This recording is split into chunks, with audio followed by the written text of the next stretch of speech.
আসসালামু আলাইকুম গাইস। টুকাই টিভির পক্ষ থেকে আমি আছি সোহাগ। আজকে তোমাদের মাঝে এই রাতের বেলা আসছি। দেখেন ওইদিকে একটা ডেন্ডি ঘরে বসে আছে। ওকে আজকে আমরা প্রশ্ন করব যে সে এখানে এই রাতের বেলা কিসের জন্য বসে আছে। দেখি সে কি বলে, নাকি আসেন। হে ব্রাদার, তুমি এত স্যাড ভাবে এখানে বসে আছো কেন? তোমার কি লাইফে অনেক সমস্যা? ঘুরতে টুরতে গায়ে হাত দিলি কে? বড় ভাই, আপনি এত রাগেন কেন? টেম্পার কি এত গরম কিসের জন্য ভাইয়া? তুই গায়ে হাত দিলি কে? ডেন্ডি মেন্ডি খাইছেন নি ভাইয়া?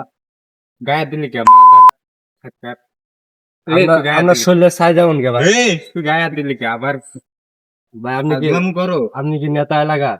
নেতা তুই লাগবো না, ফোন দিমু। কি ভাই, কাকে ফোন দিবেন? ভাই বেড়াতে থাকলে এই যে বুদ্ধি মেরে দিব।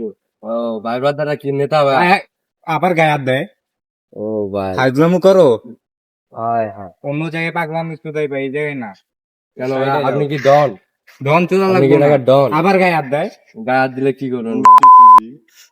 এত সস্তা নাকি ভাই? সাইডে কাটেন, ডিস্টার্ব করেন না। জীবনে মনে হয় আপনার অনেক সমস্যা। শুধু আবার গায়ে হাত দেয়।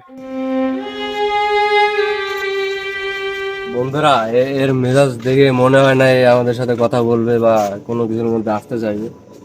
ডিন্ডি মিন্ডি খেয়ে মাথা মতো ঠিক নেই। আমাদের এখান থেকে যাওয়াই ভালো। যাওয়াই আমাদের জন্য মঙ্গল হবে মনে হয়। চুদানির পু খারা। এই কান্তি তো আছে খারা। চুদানির পু। উল্টা উল্টা প্রশ্ন চুদা এই যায় ফালাই বুঝতে মেরা দেবো কান্তি তো। আইগুলো মুচো দাও না। এই মাদার তো গাছ খারা খারা। তারপর ঘুরা তাকাস। কান্তির পোলা।